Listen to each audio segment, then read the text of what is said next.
ఒక అడవిలో ఒక కోతి తన తల్లితో కలిసి జీవిస్తూ ఉండేది. చిన్న కోతి చాలా చపలంగా ఉండేది. ఎప్పుడూ ఇక్కడ అక్కడ ఆడుకుంటూ తల్లిని ఇబ్బంది పెట్టేది. తల్లి కోతి చాలా ప్రేమగా, సహనంగా తన పిల్లవానికి సంభాళిస్తూ ఉండేది.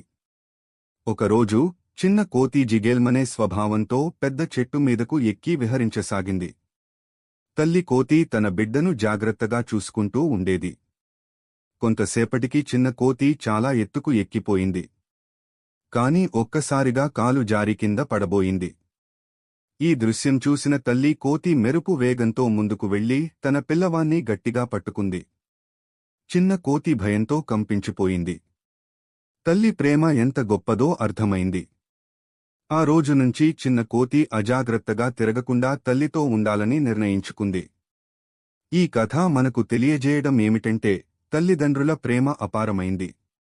వారు ఎప్పుడూ మన మంచిని కోరుకుంటారు. మనం ఎప్పుడూ వారిని గౌరవించాలి, ప్రేమించాలి.